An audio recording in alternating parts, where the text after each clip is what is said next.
diyaaradaha dagaalka ee Israa'iil ayaa gabi ahaanba burburiyay dhowr dabaq oo ay dadku rayidku leeyihiin oo ku yaala Gaza, waxaana sii socda duqeymaha ay ku dhinteen in ka badan 100 qof oo Falastiiniyiin ah oo ay ku jiraan 17 carruur. Assalaamu calaykum, kulanti wacan daawadayaal, kuna soo dhawaada Qool Media Tv. Intaad maqasheen ayaan idinkula wadaagi doonaa oo faahfaahsan xogta qarsoon. Fadlan subscribe inoo saar barta YouTube-ka ku leenahay gambareelka furo si ay kuu soo gaaraan xogaha aanu halkan soo dhigno.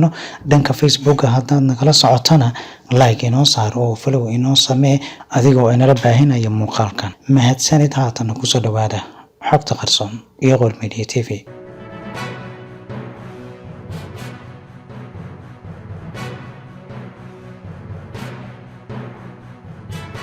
Israa'iil ayaa bilowday tobanaan duqeymo cirka ah oo ay ka fulisay Gaza saacadii hore ee maanta Isniina, iyadoo ay bartilmaameedsatay beeraha, jidadka iyo kaabayaasha dhaqaalaha ee magaalada go'doonsan. Tani waa colaadda iyo xasilooni la'aanta ka jirta Gaza iyo Tel Aviv muddo isbuuca. Dagaalka u dhexeeya Xamaas iyo Israa'iil ayaa isbuuc jirsaday, wuxuuna u gudbay isbuucii labaad. Halkii ammaanka iyo nasashada beddelkeeda waxaa sii kordhaya dhimashada iyo qaxa oo labada dhinaca.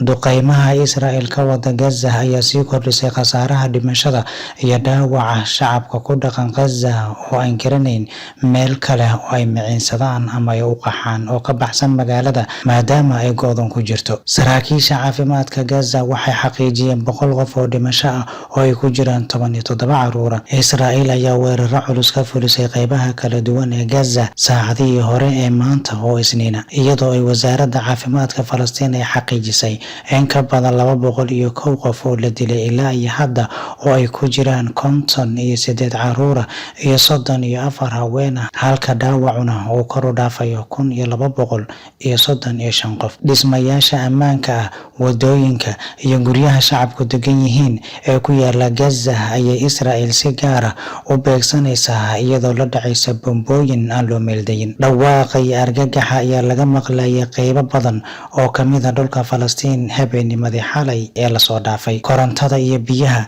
ayaa ka go'an meelo ku dhow halka la bartilmaameedsaday. Goobjooga ku sugnaa magaalada ayaa sidaas yiri xilli uu qiimeyn ugu jiray waxa ka socda Gaza. Ra'iisul wasaaraha Israa'iil ayaa sheegay inay beegsanayaan dhuumaha dhulka hoostiisa mara ee Xamaas isticmaasho iyo dhismooyinka gaarka u ah Xamaas, wuxuuna intaas ku daray in duqeymaha ay Mareykanku la og yihiin xilli uu wareysi siinayay TV-ga Face the Nation. Hadalka Netanyahu ayaa ku soo aadaya xilli maraakiibta dagaalka ee Israa'iil la soo dhoobay xeebaha Gaza si ay dagaalka uga qayb qaataan. Reer galbeedka iyo Carabta ayaa indhaha ka fiirsanaya xasuuqa lagu hayo reer Falastiin, iyaga oo kaliya ku soo koobay inay ka xun yihiin waxa ka socda Gaza iyo in xiisada la dejiyo. Duqeymaha ka socda Gaza ayaa saameyn weyn ku yeelatay 2 milyan oo degan deegaanka.